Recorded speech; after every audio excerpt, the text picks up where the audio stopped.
Hola, ¿qué tal a todos? Yo soy Augusto Cabrera Becerril, soy profesor de la Facultad de Ciencias de la UNAM y de la Universidad Rosario Castellanos, y hoy quiero platicar un poco sobre algo que estamos empezando a trabajar para modelar inmunología con sistemas multiagente. Entonces, en el resumen de la plática, lo que mencionamos es que íbamos a usar mecanismos lanchesterianos. Entonces, lo primero que quisiera hablar es de el modelo o las leyes de Lanchester, y luego hablar de las leyes de Lanchester y luego pasar a la modelación basada en agentes, en los primeros pasos que estamos dando en modelación directa del sistema inmune, ¿no? Entonces, el modelo de Lanchester son estas dos ecuaciones sencillas, ¿no? Lanchester, digamos, trató de verificar algunas cosas que había aprendido en la Guerra Mundial, en la Primera Guerra Mundial, respecto al uso de ciertas herramientas en combate. Y entonces propuso que los sistemas de atrición, digamos, el combate, se podía modelar con ecuaciones diferenciales, y propuso dos sistemas de ecuaciones diferenciales, que se le llama la ley cuadrática de Lanchester, porque cuando consideramos no el sistema, sino el plano fase, en el plano fase las soluciones estacionarias forman una cuadrática, ¿no? Entonces esta es la ley cuadrática de Lanchester. Básicamente lo que nos dice es que el ejército, que cada uno de estos son ejércitos, densidades de tropas o de armas que se tienen en cada ejército, y las alfas son efectividades de tiro, ¿no? Entonces qué tal si están tirando a un enemigo que está lejos y le apuntan, ¿no? Esta es la ley cuadrática de Lanchester, los rojos contra los azules, y gana el que tiene la densidad más alta, ¿no? Y esta es la ley lineal, se le llama, de Lanchester, aunque es un sistema no lineal de ecuaciones. Básicamente aquí es juego a discreción. Igual depende o sea, depende de qué tan concentrados están los enemigos, depende de qué tantas fuerzas tienes de tu lado y qué tan buenos son para tirar, y se comportan como de esta manera, ¿no? Si hacemos una combinación de ambas, podemos modelar, por ejemplo, comportamientos asimétricos, se les llaman. Típicamente la guerra de guerrillas es asimétrica, el crimen combate de manera asimétrica, ¿no? Entonces las revoluciones ocurren de manera asimétrica. Entonces ahí podemos describir un montón de comportamientos. Yo el año pasado presenté en un seminario de sistemas complejos, el semestre pasado, perdón, en el seminario de sistemas complejos de la Facultad de Ciencias, un trabajo sobre modelos de Lanchester usando modelación multiagente, y platicando con algunos colegas surgió la idea de que a lo mejor con una variante de esto podemos modelar cierta parte de la respuesta inmune, ¿no? En particular lo que hacen los macrófagos cuando actúan tras una infección con algún patógeno, ¿no? Entonces, ¿cuáles son las hipótesis de Lanchester? Supone que hay fuerzas homogéneas, que las tasas de efectividad son independientes del enemigo, que las unidades cuentan con información completa, que esa es la principal crítica que se hace, y pues tiene el defecto que hay que conocer las tasas de efectividad.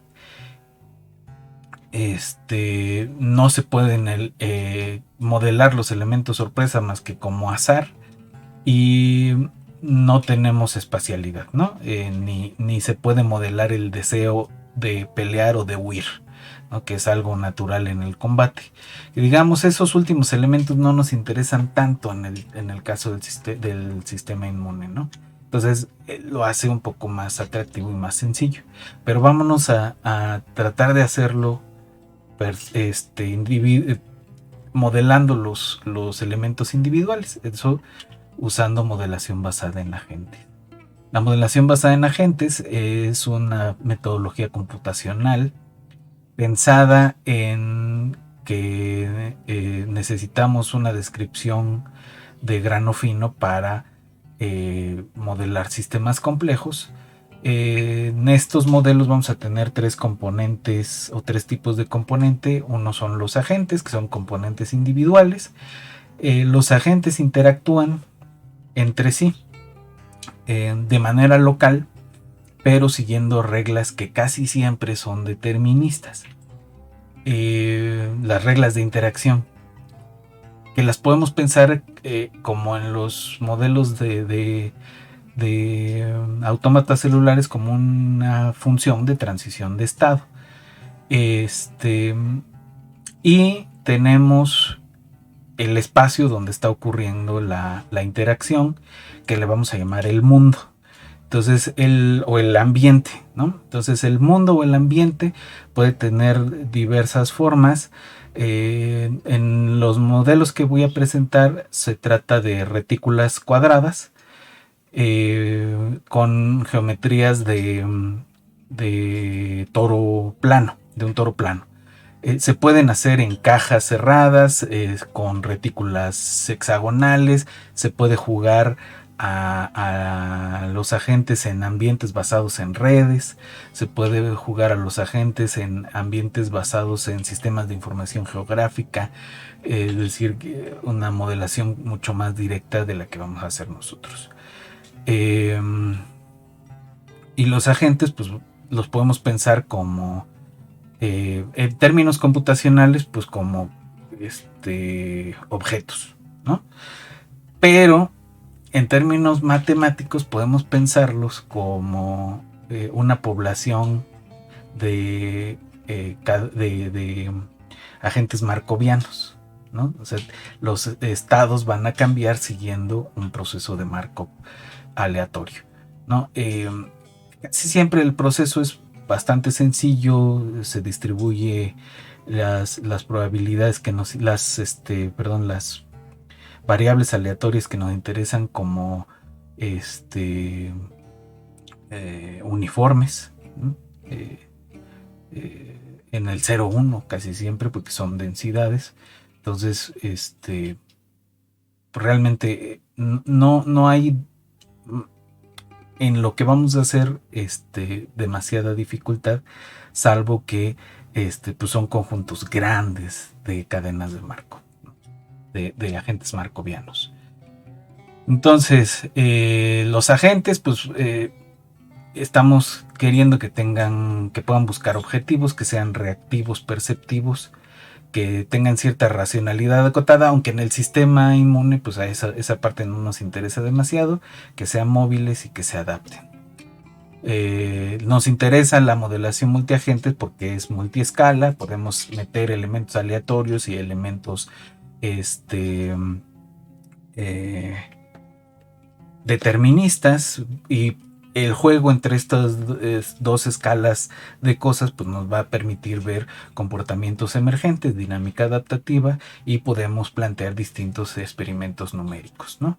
Entonces, un poco la idea original de esto es de Ilachinsky en el libro de Guerra Artificial, aunque es mucho más complicado el modelo de Ilachinsky, el Einstein, ¿no? Entonces hicimos una primera iterada donde nada más los dos conjuntos de agentes van y se golpean y se matan los que se tengan que matar. En una segunda iterada forman grupos mientras se están moviendo. En una tercera iterada se persiguen, ¿no? Tienen más de una escaramuza. En una cuarta iterada permitimos que pudieran ocultarse en esto, es decir, metimos heterogeneidad espacial en el sentido de que es más difícil que se detecten unos a otros si están parados sobre terreno oscuro, que significa que tiene cierta cualidad para ocultarse, ¿no? Y en la quinta iterada introdujimos un tercer grupo de agentes que entraban también en el combate, que eso puede ser interesante más adelante. Entonces, lo que a nosotros nos interesa es el sistema inmune, ¿no? En particular, nos interesa ahorita la inmunidad natural. Después nos meteremos con la parte adaptativa y nos interesa la parte que está directamente relacionada con este tipo de modelo, pues es cuando los macrófagos ya son capaces de identificar al agente patógeno. Entonces lo persiguen, lo fagocitan y van eliminándolo del sistema. Entonces el modelito es bastante sencillo, ¿no? Tenemos un procedimiento para iniciar y uno para inicializar las variables que estamos utilizando. Casi todas, les digo, son distribuciones uniformes entre el 0 y el 1. Entonces, si tenemos dos tipos de agentes, los macrófagos y los los agentes que son externos al cuerpo, digamos, los patógenos. Entonces el macrófago, si es macrófago, pues va a empezar a percibir si hay algo raro, persigue, fagocita, vuelve a percibir, ¿no? Y así se sigue. Y la pregunta se va luego a la visualización y la pregunta es, ¿hay más azules? Los azules van a ser los patógenos, y si no,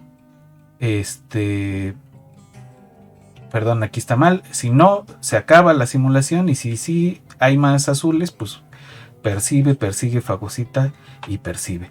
Y si no son macrófagos, es decir, si son patógenos, entonces le sale uno con cierta probabilidad, que también se distribuye como una uniforme, huyen y se esconden, ¿no? Siguiendo un poco la idea de Lanchester. Entonces, así se ve un poco la simulación. Déjenme correrla tantito.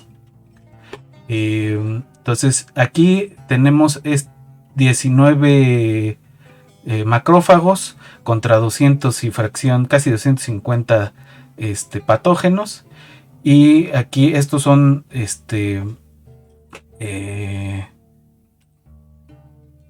y entonces cuando acaban con todos decimos que está libre de infección, ¿no? Y tienen los parámetros como si estuviéramos hablando de combate. Aquí se están tardando más, pero eventualmente, entonces aquí sí tenemos el curso de una enfermedad y eventualmente ahí está libre de infección. Luego hay escenarios donde no ocurre eso. Tenemos escenarios en donde la infección es persistente. En esos escenarios, pues el sistema inmune va a empezar a hacer cosas raras. Ahora, lo que seguiría de nuestro digamos, en el plan de seguir modelando este sistema es introducir otros tipos de células del sistema inmune y eventualmente ir metiendo el otro tipo de respuesta inmune, ¿no? La respuesta inmune adaptativa. Pero bueno.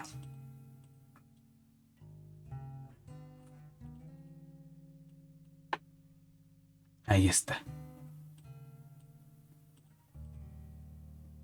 Ahí está. Esa es una infección más permanente, ¿no? Entonces, esto es lo que yo quería platicar con ustedes.